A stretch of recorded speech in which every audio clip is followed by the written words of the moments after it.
What's going on, guys? Welcome to another episode of D486. This is episode 21, and with me, as always, I have Bluespade. Mm-hmm. So overall, this is a good episode.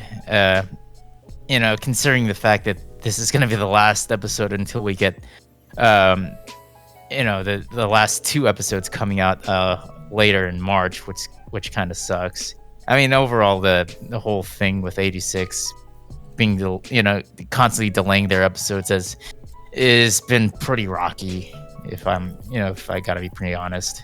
So we did discuss this before. This is pretty much just due to Aniplex rushing them to produce these episodes. Apparently, Aniplex originally wanted them to,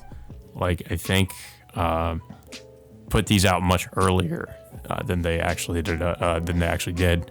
Which would have been even more of a disaster because, I mean, we're already having issues right now. If they had put this out much earlier than they did, it would have been much worse. But that is the reason why these last two episodes are being delayed until March, is because of these production issues, which is a shame because it is a really good show. So it's, I guess the ones to blame here are Aniplex for rushing them to put these out so quickly. Yeah, and also the fact that they're putting out the last two episodes in March is because Aniplex is promoting this special event coming out in April regarding 86. Maybe they might announce maybe a future season or maybe something else in particular. But yeah, and also another reason too is that why it's being, they're being put out in March is due to the air times. So apparently they have to find a proper time slot for the show to air, and I guess there wouldn't have been one available until March. So that's why it's being delayed so much, that's why we're not going to get those last two episodes until then.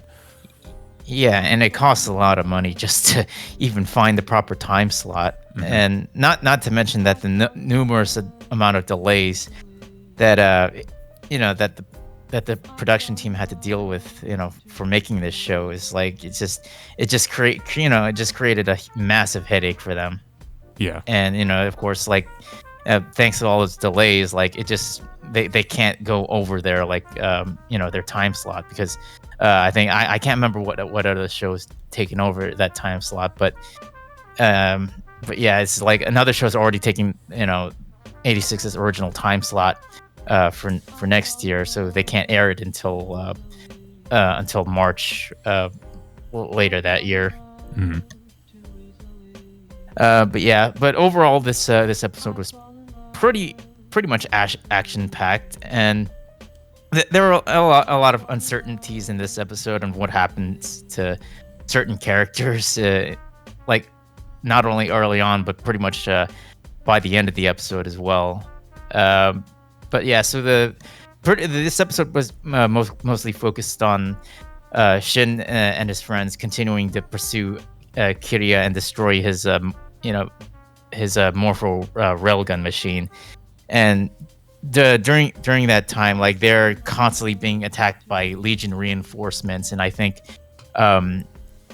several members of the 86 end up getting separated, and we don't even know what happens to them. I think Anju ends up getting sidelined first, and she's left alone to deal with the left of the Legion reinforcements, and then Theodo, I think, gets separated to make himself as a diversion to let his friends get ahead of him, and then I think Kurina also separates, and then soon afterwards, Raiden gets wounded protecting Frederica and from getting shrapnel in his arm.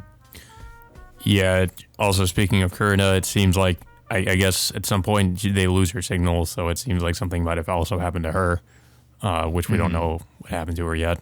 But yeah, of course, Raiden tries to protect Frederica, and then has Frederica go off and get into the Fido robot.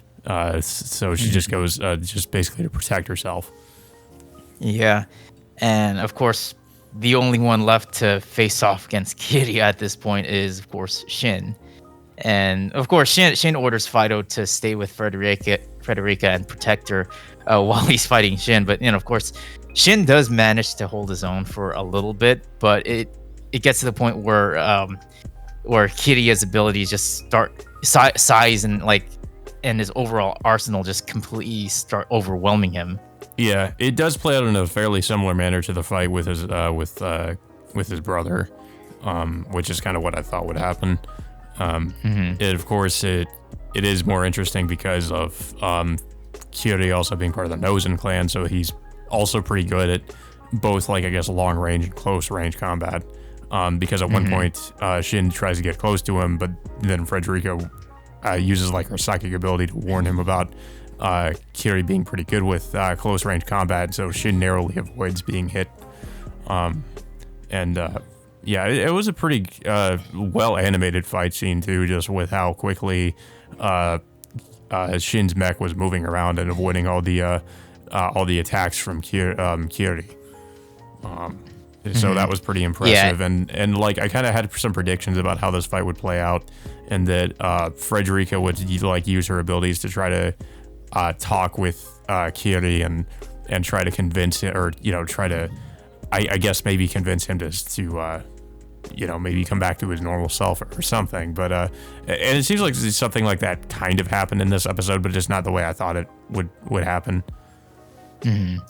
Yeah, so Shin, of course, it gets to the point where Shin like literally has his back against the wall, and he's literally down to his last round to use up against Kiryu. And just when he's about to get killed, I think Raiden comes in and starts distracting Kiryu, and then all of a sudden you see these long-range missiles or this artillery firing against Kiryu from out of nowhere. I don't think they revealed who was firing that too. I suspected it could have been like the Spearhead Squadron, like assisting them, but we still don't know who was firing the missiles. Yeah. However, this does end up temporarily distracting Kiryu, but of course, it's still not enough for Shin to get even closer. So, of course, like you said earlier, Frederica finally reveals herself, and this, of course, shocks Kiryu to the point where he pretty much gets just distracted to the point where Shin's able to get really close enough. Yeah. Yeah, I mean, and then we also see some like, basically, I think what ends up being Kiryu's like, or Shin gets to where he could fire at Kiryu and pretty much take him down because Frederica communicates to him that he needs to fire on this cockpit, I guess. But while this is happening too, like there's this scene where Frederica, I guess, is seeing like this. It's kind of an interesting scene, I guess, where she's seeing like what I guess is kind of like showing what could have happened if like Shin's brother was still alive and he knew Kiryu, and they knew each other. Them just like having this conversation. I think it's some kind of vision where they're on the verge of like near the afterlife, and then well, I mean, because obviously we see like when Kiryu is about to be killed by Shin, he walks off into this light, and I'm with Shin's brother, and I guess it's supposed to represent them going to the afterlife.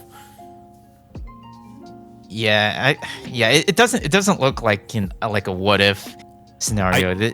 I'm pretty sure this is more of like a they're like Frederica and Shin are talking to Kiryu and Shin's brother like literally on the doors of the afterlife. Could be that too. Like I saw it as more so her like imagining it, more like a what if scenario. Yeah, it could be both, but it's but back in reality, with Kiryu Kiryu's core being destroyed, the Morpho ends up activating its self-destruct mechanism, and it explodes with Shin caught in the blast radius. So that's pretty much where the episode ends from there. I should say, on a too, that massive the reason cliffhanger. why Shin was even able to get so close was because Kiria was caught off guard when Frederica decides to point a gun at her head. I guess the reason why she did that was so that, she could distract Kiria for long enough so that Shin could get close enough. Yeah. But yeah, of course, like you said, it activates a self-destruct sequence, and we see supposedly Shin getting blown up. And it's just kind of, it just leaves off on this cliffhanger. The thing that annoys me about this is that, like, we've seen this happen before with how, the first part of this, or I guess episode 11 ended with Shin and all the others. Basically, they should be dead by the end of that episode, but of course we know they survived it. And I know for a fact Shin is going to survive because, that's really not even a spoiler, because if you just research all the, the light novel this is based on, Shin is on the cover of the volumes that were probably taking place after this point in the story. So we know he's still alive. What's kind of we're not sure about is some of the other members, whether they're not alive or not. At one point, I think we forgot to mention that it looks like Raiden gets shot down. And the way the scene plays out, it seems like they're trying to say he's dead. But I'll be honest, I don't know. I don't trust that all the other members are dead too. It seems like there is like some slight degree of plot armor with this series. So like if it seems like somebody's dead, you don't know for sure that they're actually dead. I don't know. I'm kind of like, I guess I'm kind of 50-50 on some of the other members being dead. They might be or they might not be. Because it seems like those characters are just, depending on what happens, they may or may not live, I guess. But I don't know. What's your take on that? Do you think that they actually might be dead, or do you think they're probably going to come out of it?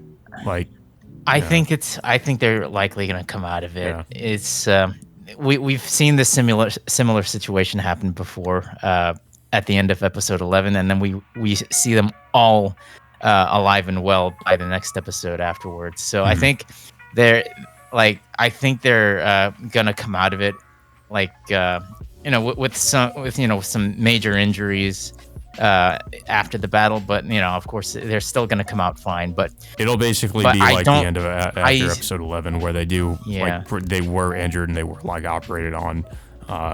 It'll probably have something similar happen here.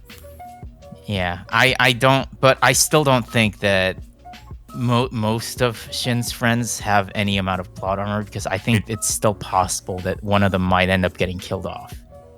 Yeah, I would say, I guess I would say that I think it's possible one of them, maybe Raiden. Now I would say, if I could put my money on it, Raiden might actually be dead. But the other ones I'm not so sure about. I mean, it's getting close, but it's still possible that one of them might end up biting the bullet eventually. But I don't think this is the time for any of them to go out at this point. Yeah. But yeah, I don't really have much else to say about the episode. It is disappointing that we're gonna have to wait so long for the last two episodes, but I mean, at the same time, I understand why. It's just they're just not the studio producing it, and everybody working on it. They just aren't in the best situation with, I guess, Aniplex breathing down their necks. I can't say I blame them. Yeah. Yeah, I don't know if you have anything else to say about it. Yeah, it was a good episode. I think it was. I mean, it was a good episode with a major cliffhanger. But yeah, it does suck that we have to wait like 3 more months to finally see the finale of this core. Yeah.